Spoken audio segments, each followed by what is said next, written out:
다른 정책도 마찬가지겠지만 조세 정책처럼 일반인들의 관심이 많은 분야는 적을 겁니다. 바로 내 호주머니하고 관련되어 있기 때문에. 그런데 정책하는 입장에서는 이 세금 정책이라는 것이 굉장히 고도의 어떤 경제학적인 그런 분석이 이루어지는 그런 영역입니다. 그래서 경제학에서 재정학이라는 그런 학문 자체가 세금을 거두려고 이래가지고 그 나라의 경제가 흔들흔들합니다. 근데 일반인들은 이런 데서 관심이 별로 없습니다. 내 호주머니 얼마나 나가느냐 하는 그것만 관심이 있는 것이지 그 세금으로 인해 가지고 경제가 어떻게 되느냐에 대해서는 별 관심이 없습니다. 자, 이것이 일반인들이 생각하는 세금 정책하고 전문가들이 생각하는 세금 정책하고의 큰 갭입니다. 일반인들 입장에서는 자기 호주머니만 든든한 게 있었지만은 전문가들 입장에서는 세금을 많이 올린다고 해가지고 반드시 세금이 올라오는 거 아닙니다. 오히려 한 나라의 경제를 망가지게 할 수 있는 것입니다. 그래서 제대로 된 세금 정책이라는 것은 전문가들이 중심으로 해서 그 나라의 경제를 생각하면서 조심스럽게 접근해야 됩니다.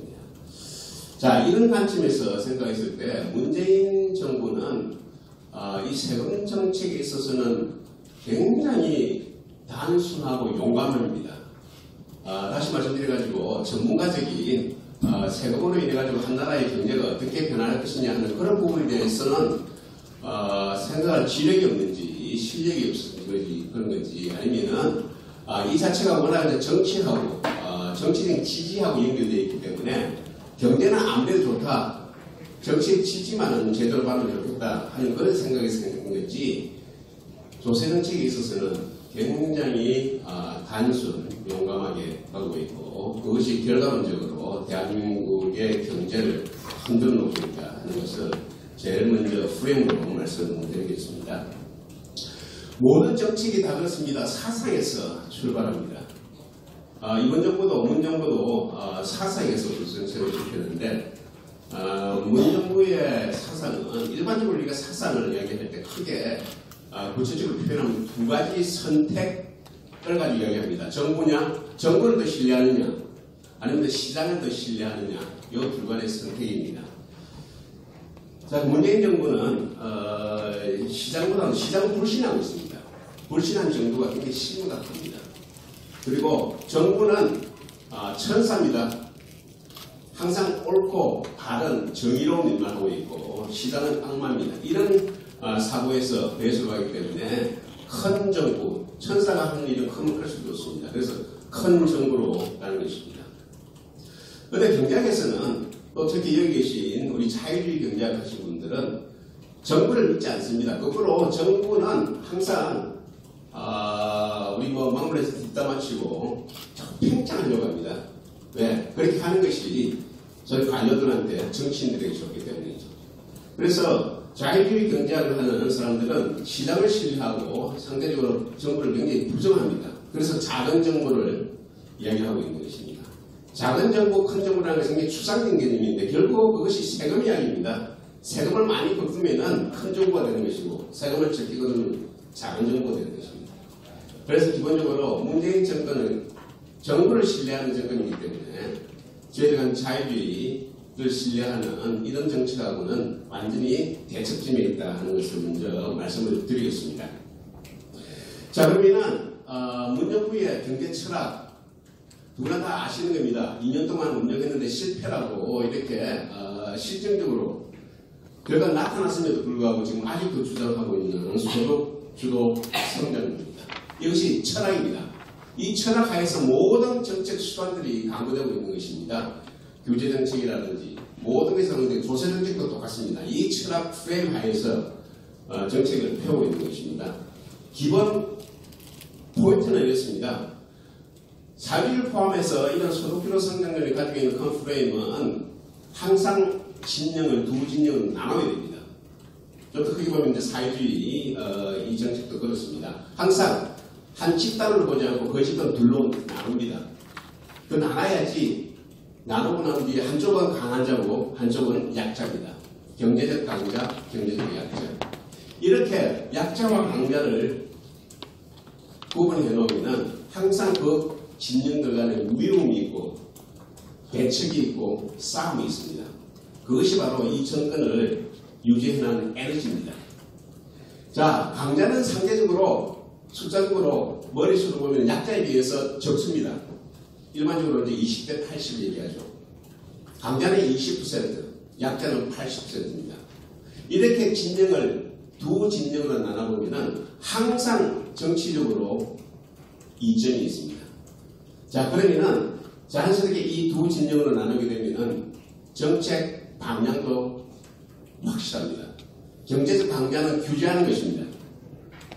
그래서 대한민국 70년 동안 이렇게 위대한 대한민국을 발전시킨 중요한 대기업이 있습니다. 물론 이 대기업이 오는 그 과정에 대해서는 여러 가지 이야기가 있기 때문에 여기서는 이야기하지 않겠습니다. 결과론적으로 대기업 중심으로 대한민국의 경제 성장을 이루어왔습니다. 다시 경제 성장의 주류 세력이었습니다. 그런데 이제는 대기업은 종속화되었습니다. 그리고 70년 동안에 소위 말해서 잘해 먹었기 때문에 이제는 규제해야 할 대상입니다.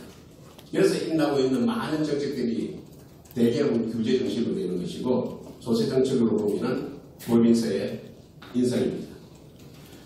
자, 세금이라는 것은 우리가 가장 중요한 것은 기본 철학을 가져야 되는 것인데 철학에서 가장 중요한 것은 이거는 자우를 떠나가지고 세금이 뭐냐 하는 데 대한 인식이 제대로 써야 됩니다. 철학이 제대로 써야 됩니다. 세금이라는 것은 기본적으로 모든 사람이 싫어하는 것입니다. 이념이 작은 문제인지 모든 싫어하는 것입니다. 왜 싫어하는 것입니까? 첫 번째, 재산권을 침해하는 것입니다. 세금이라는 것은 결국 강도하고 똑같습니다. 강도는 칼로서 돈을 뺏어가는 것이지만 세금은 법으로서 돈을 뺏어가는 것입니다. 그래서 세금이라는 것은 본질적으로 재산권을 침해하는데 합법적으로 침해하는 것입니다.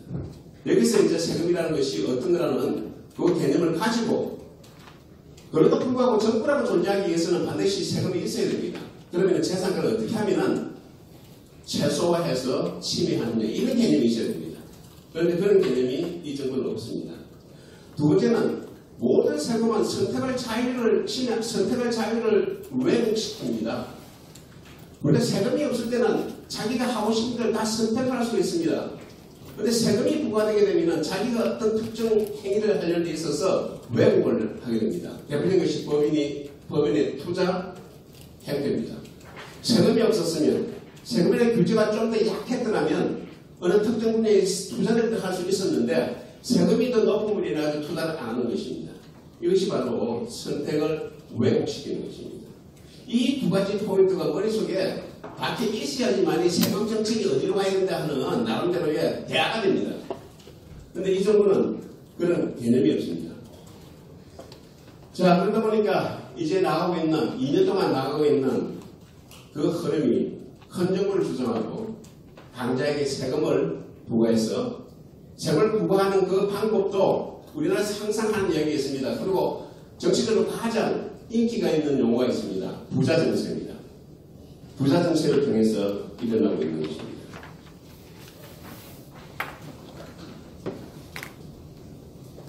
제일 먼저 제가 이제 구체적으로 세금 정책을 세 가지로 나눠가지고 이야기를 하도록 하겠습니다. 세 가지라는 것이 상대적으로 이 정부가 들어와서 가장 일반인들의 관심을 많이 가지고 있을 뿐만 아니라 대한민국 경제 발전하는 데 있어서 가장 마이너스 요소로 작동한 것을 제가 세 가지를 가지고 얘기하도록 하겠습니다. 네 번째 법인세입니다.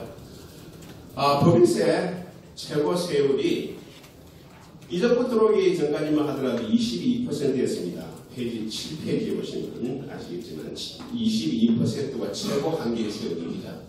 최고 한계 세율이라는 것이 법인세는 우리는 누진구조로 되어 있습니다. 누진구조라는 것이 이익을 많이 내면 낼수록 그 부담률이 올라가는 것입니다.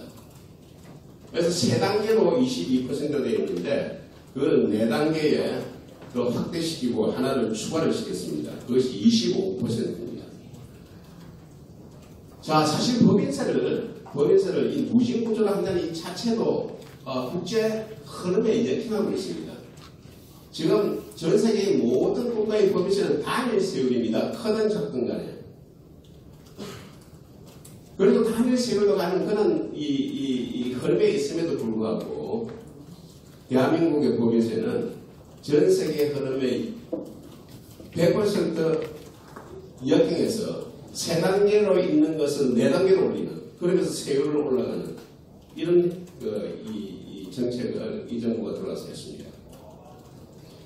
법인세를 부자 정세의 일환으로 추진한 것은 법인이 무엇인가에 대한 이해가 없는 것입니다. 첫 번째, 법인은 특히 대기업은 부자라고 생각하고 있습니다. 법인이 절대 부자일 수가 없습니다. 법인의 임원이라든지 사장, 회장은 부자일 수가 있죠. 부자가 부자냐 아닌 것은 개인의 문제입니다. 법인은 절대 부자일 수가 없습니다. 자, 그럼에도 불구하고 법인세를 25%를 올리는 것은 대기업은 부자라는 것입니다. 다시 말해서 법인세는 대기업 부자들이 부담하는 세금이라는 것입니다. 자, 이런 부분에 대해서는 재정학에서는 확실하게 선을 그어서 이야기합니다. 법인세는 누가 내는가? 아까 말씀드렸듯이 법인이라는 것은 생명체가 아니기 때문에 법인이 세를 부담할 수가 없는 겁니다. 그러면 결국 세금이라는 것이 누군가 사람에게 전가됩니다. 그 사람이 누구냐? 결국 어떤 주주, 종업원, 소비자, 자본가, 이걸 다 합하면 바로 국민입니다. 그래서 법인세는 누가 부담하는가? 결국 국민이 부담한다는 것입니다. 그렇기 때문에 국민이 부담하는 세금 같으면 법인세가 누진세일 이유가 할인의 이유가 없죠. 그래서 전 세계의 법인세 구조는 전부 단일세 구조입니다. 자, 또 하나가 우리가 지금 20세기를 통해서 21세기를 통해서 중요한 조세정책을 하는 데서 가장 중요한 개념 중에 하나가, 특히 정책 일반자가 머리에 꼭 담아야 될 개념 중에 하나가 조세 경쟁입니다. 모든 분야에서 다 경쟁을 합니다. 지금 삼성, 현대처럼 대기업도 엄청난 경쟁을 합니다. 경쟁은 지금 필수적인 요건입니다. 경쟁해서 성장하는 것입니다. 정부도 똑같습니다. 민간이 경쟁하듯이 정부도 경쟁을 합니다. 어떤 경쟁은 민간을 더 끌어들이는 경쟁. 왜? 결국 경제 성장은 기업에 의해서 이루어지는 것입니다. 정부는 절대 국가 성장을 할 수가 없습니다. 성장은 민간이 하는 것이고 그 성장의 민간의 핵심은 기업입니다. 자, 그렇기 때문에 기업을 끌어오기 위해서는 정책으로서도 서로 전 국가들이 경쟁을 하고 있습니다. 그 정책 중에 가장 치열하게 경쟁한 분야가 하나가 조세라는 정책을 통해서 경쟁하는 겁니다. 그게 tax competition입니다. 세금.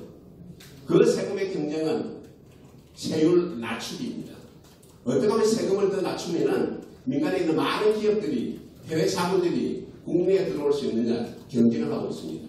1980년부터 세계경제가 개방할 때를 통해가지고 한 해도 안 빠지고 OECD 국가, 특히 선진국을 지향하고 있는 OECD 국가들은 법인세를 항상 인하했습니다.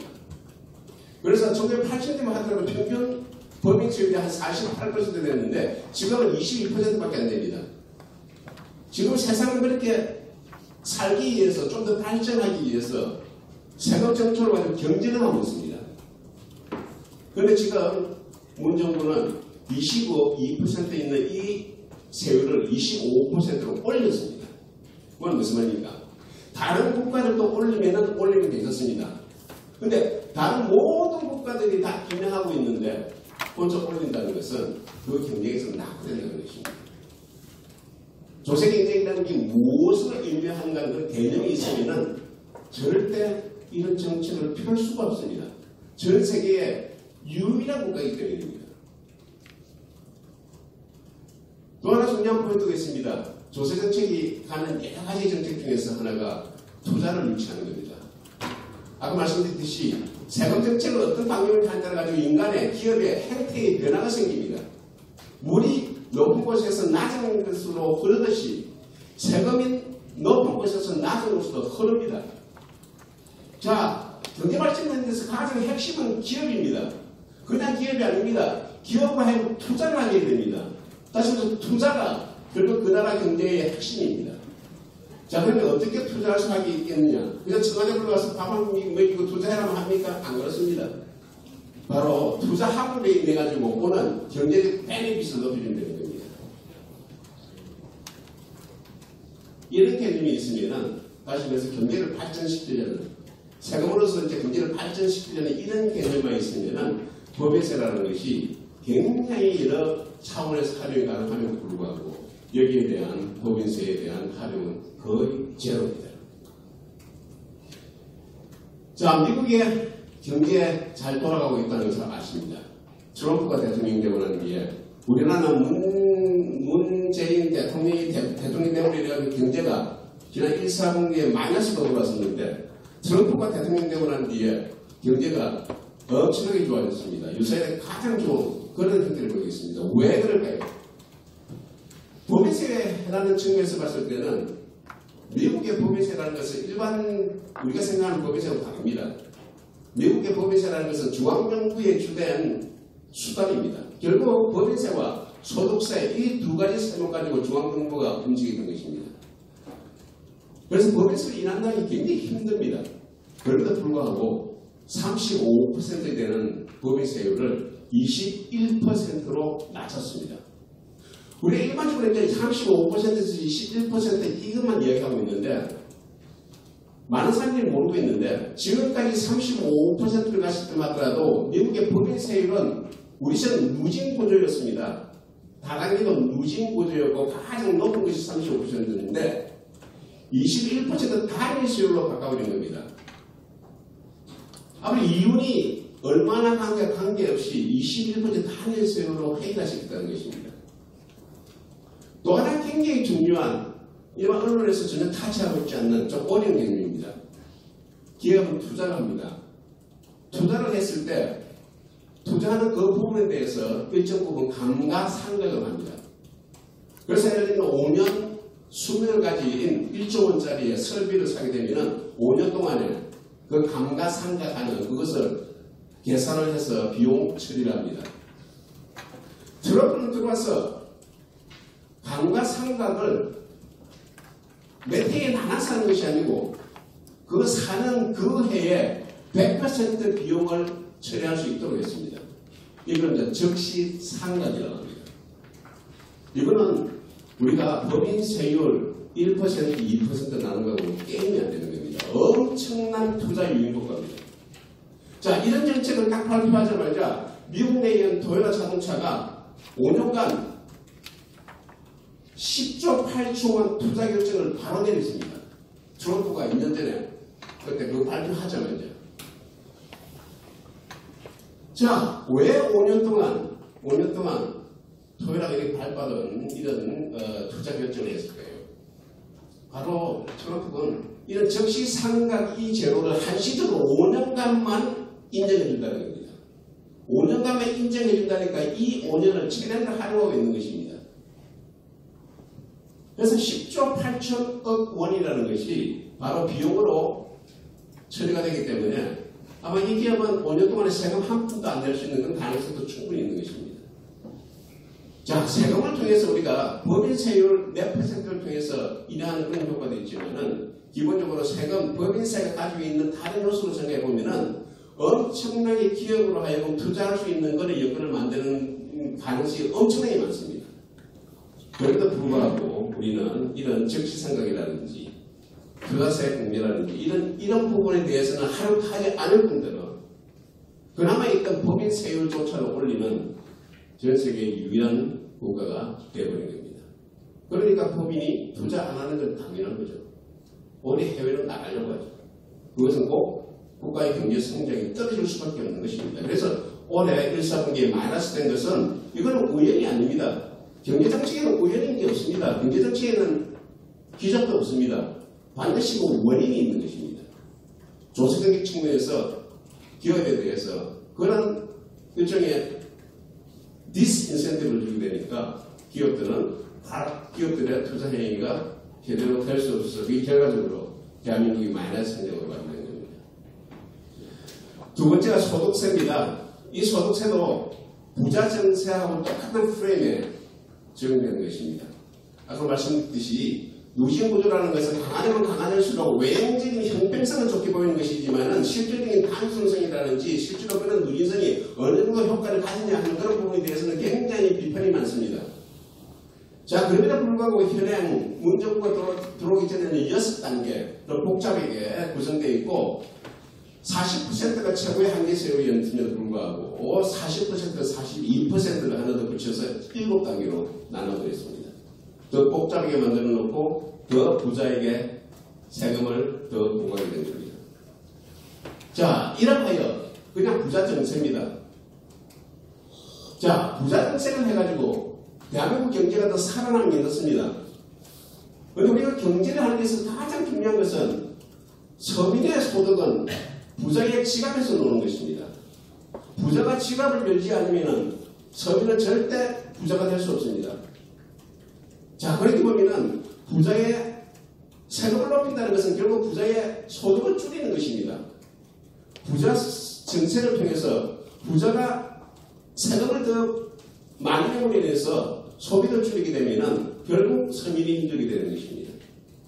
정부는 복지 정책을 통해서 서민 소득을 높이는 그런 정책을 두고 있지만은 부자 정책을 인해서 부자가 지갑을 다름으로 인해서 오는 서민의 경제, 서민 소득이 주는 마이너스 효과를 생각해 보면은 오히려 부자 정책으로 인해서 서민이 더 힘들어질 수 있는 것입니다. 이것이 바로 세금 정책을 복합적으로 봐야 된다는 것입니다. 세금 정책은 단순하게 산수적으로 수학적으로 계산하는 것이 아닙니다.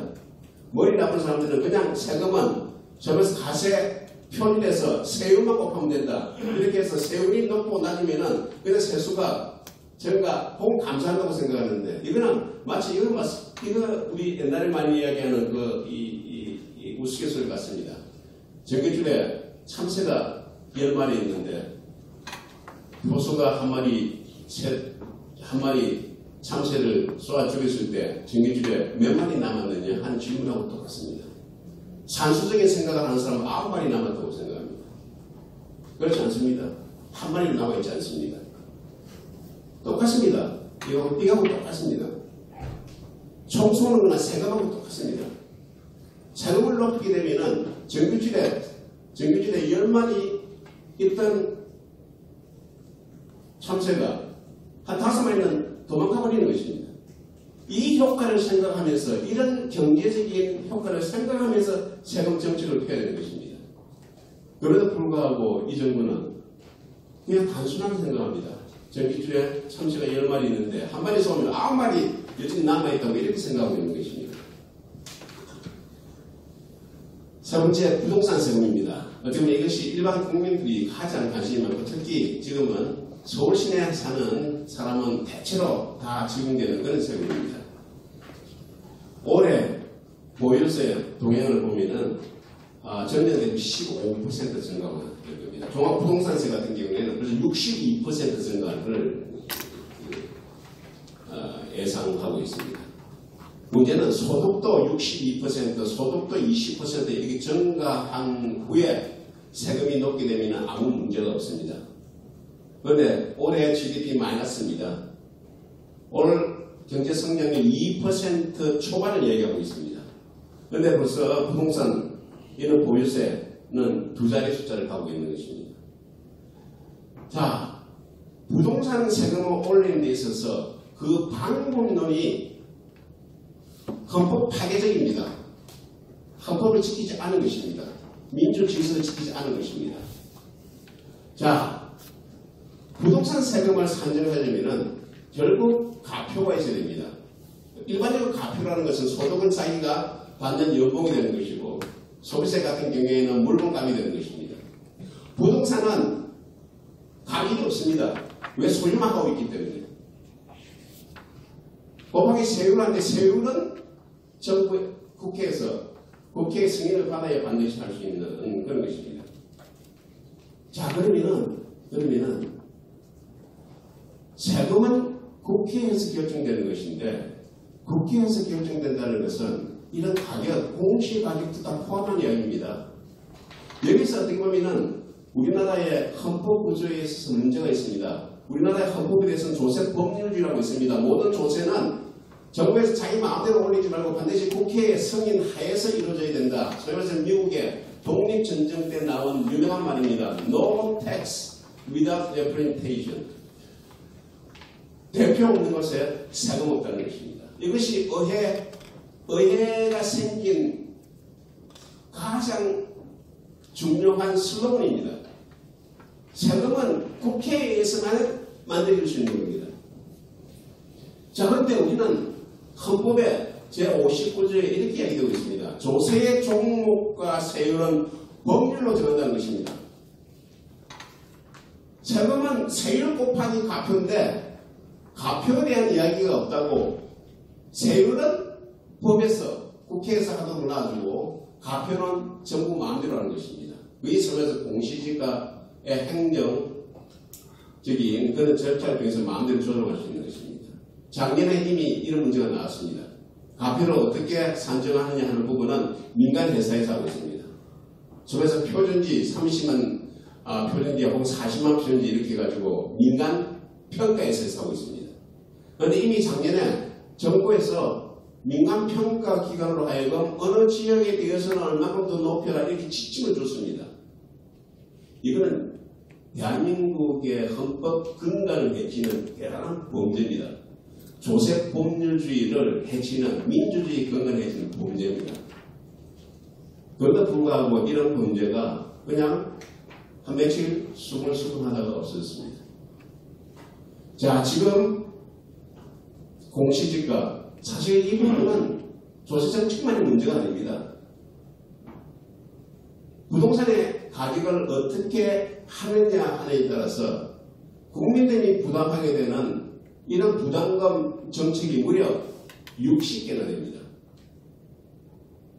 이 60개나 되는 이 부담을 국회에 아무런 간섭도 없고 국회에 아무런 승인도 없이 정부가 임의적으로 그러다 이 정부에서 특정 지역, 처음에서 부자 지역에 대해서는 어느 일정 수준 이상으로 높이라 하는 것은 다르게 이야기하면 부자 지역을 세금을 높이는 것도 똑같습니다.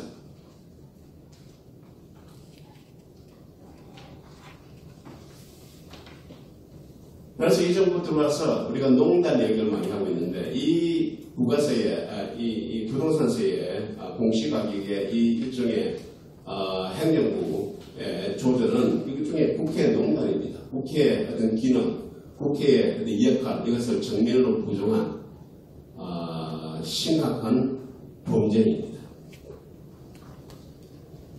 자, 이번에 이제 이런 문제와 관련해가지고 부동산세에서 근본적으로 한번 생각을 해봐야 됩니다. 우리는 부동산의 가격을 산정하기 위해서 엄청난 행정비용을 치릅니다. 그리고 행정비용을 치는 그 과정에서 정부의 소위 말해서 자의적인 행포, 특정 지역에 대한 미움을 이런 공시가격을 산정하는데 그대로 반영하고 있습니다. 가격은 하나밖에 없습니다. 이 세상에. 시장 가격입니다. 부동산도 시장 가격이 있습니다. 매매가 되었을 경우. 매매가 안 된 부동산은 시장 가격이 존재하지 않습니다. 시장 가격이 존재하지 않는데 어떻게 시장 가격을 하나 만들어 보려고 건설해 보려고 하는 이 시도 자체가 잘못된 겁니다. 부동산은 이 세상에서 똑같은 부동산은 하나도 존재하지 않습니다. 같은 지역의 아파트라 하더라도 3층하고 4층하고 가격이 다릅니다. 인간의 얼굴이 모두 다르듯이 모든 부동산은 다 특징을 다르게 하고 있습니다. 그 말은 다른 부동산의 가격을 가지고 팔린 가격을 가지고 팔리지 않는 부동산의 가격을 산정하는 그 자체가 모순이라는 것입니다. 그리고 국가의 정책이라는 것은 베이스가 1년 단위입니다. 1년 단위. 그런데 시장 가격이라는 것은 시장의 그 상태에 따라서 한 달에도 몇 번 변하고 1년에 등폭이 엄청나게 클 수가 있습니다. 그런데 정부에서 산정하는 것은 한 포인트만 찍습니다. 1년 동안에 일어나는 그 등폭이 엄청나게 큼에도 불구하고 한 시점을 중심으로 하는 것이기 때문에 본질적으로 현실을 반영할 수 없다는 것입니다. 그래서 이제부터 우리가 공시지가를 통해서 시장 가격을 건전해 보려는 이 시도 자체가 이런 사고를 가지고 있는 한 본질적으로 문제는 항상 내부적일 수밖에 없는 것입니다. 모든 부동산은 한 번 거래가 일어납니다. 일어났을 때 그 가격이 유일한 시장 가격입니다. 그걸 베이스로 해서 하는 것은 어떨까요? 이런 생각을 한번 제가 제시를 해봤습니다. 또 하나가 지금 이 정부가 또 부동산 보유세를 인상함으로 인해서 뭔가 부동산 시장을 안정시켜보겠다. 혹은 부동산 가격을 한번 잡아보겠다. 특히 서울, 특히 강남 지역, 부자 지역에 대해서 가격을 한번 안정시켜보겠다는 거죠. 지금 생각하는 사고가 정확하게 노무현 정부 때의 사고하고 똑같습니다. 그 방법도 똑같습니다. 부동산 가격이 오른다는 것은 이건 경제적 현상일 뿐입니다. 감기가 났을 때 열이 오르는 것처럼 부동산 가격이 오른다는 것은 결국 수요와 공급에 의해서 수요와 공급이 어떤 상태라는 것을 말해주는 메시지가 시장 가격입니다. 그래서 부동산 가격, 어떤 특정 지역의 부동산 가격이 올랐다는 것은 공급에 비해서 수요가 많다는 겁니다. 부동산 가격이라는 것은 연하고 똑같기 때문에 그 메시지를 주더라는 것입니다. 그런데 우리는 부동산 가격 그 자체가 우리가 생각하는 그 합리적으로 매인지 안 받게 되기 때문에 방망이로 뚫르게 패야 된다는 것입니다. 노무현 정부 때 그렇게 했었는데 결국 보유세를 강화하게 되면은 결국 팔 수밖에 없겠지. 맞지 않았죠. 그래서 결과적으로 부동산 보유세 오른 만큼 임대료가 올랐습니다. 임대료가 오르면 그 부동산 가격이 더 오를 수밖에 없는 것입니다. 결과론적으로 노무현 정부를 지나면서 부동산 가격이 가장 올랐습니다. 그리고 세금이 가장 높았던 강남 지역에 부동산 가격이 가장 올라간 것입니다. 부동산 가격을 잡는 길은 수요와 공급을 조절하는 것입니다. 대도시에서 특히 밀집 지역에서 공급 한계가 있는 건 맞습니다. 그렇지만 현대적인 의미로 공급할 수 있는 길은 여러 가지가 있습니다. 도시가 왜 고층으로 올라가고 있습니까? 도시가 왜 큰 백층 빌딩으로 올라가고 있습니까? 바로 주어진 땅덩어리에 이런 주택 공급을 해결하기 위한 일종의 테크놀로지가 기술 발달이 바로 고층 빌딩인 겁니다. 이렇게 현대 문명에서는 이런 수요와 공급을 조절하는 자율적인 그런 메커니즘이 작동하고 있음에도 불구하고 현 정부는 그런 현대 문명의 그런 기술을 인정하지 않습니다. 그런데 가격이 오르면 수요만 잡으면 된다고 생각하고 있습니다. 결론적으로 앞으로 세금은 부동산 가격은 더 올라갈 수밖에 없는 것입니다. 예,